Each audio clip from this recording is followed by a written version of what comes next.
100 day English চ্যালেঞ্জের আজকে তৃতীয় দিন। এই তৃতীয় দিনের যে 5টা ওয়ার্ড আমরা শিখব সেগুলো হলো চেয়ার। চেয়ার মানে আরাম কেদারা। যদিও চেয়ার শব্দটাকে আমরা ইংলিশটাকেই বাংলায় ব্যবহার করে থাকি, এমনই টেবিল, টেবিল মানে কেদারা, কিন্তু টেবিল শব্দটাকেই আমরা সরাসরি বাংলায় নিয়ে থাকি। এছাড়া কি আছে? রুম, রুম মানে ঘর। উইন্ডো, উইন্ডো মানে জানালা। ডোর, ডোর মানে দরজা।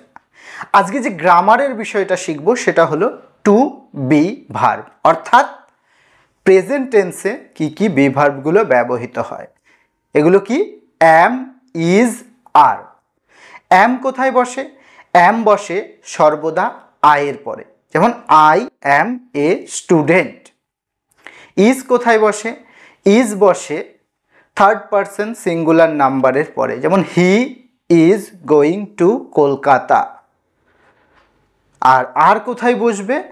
আর বসবে ইউ এবং প্লুরাল নাম্বার হলে তারপরে, যেমন you are recording this video বা you are watching this video, তুমি এই ভিডিওটি দেখছো। এইভাবে প্র্যাকটিস করতে হবে আমাদের, তাহলে অ্যাম, ইজ, আর এর ব্যবহারটা আমাদের এখানে ক্লিয়ার হলো। কয়েকটা বাক্য যেগুলো আমরা প্র্যাকটিস করতে পারি আয়নার সামনে দাঁড়িয়ে, সেটা হলো I am learning English, you are going to Kolkata, there is a book on the table, she is making very annoyed noise, you are watching অমিতের টিউশন। এভাবেই বাক্য অ্যামিজার দিয়ে তৈরি করো এবং বাড়িতে প্র্যাকটিস করো, দেখবে ইংলিশে ফ্লুয়েন্সি এমনি এমনি চলে এসেছে। Practice makes a man perfect, এটাই বাস্তবে রূপান্তরিত করতে হবে।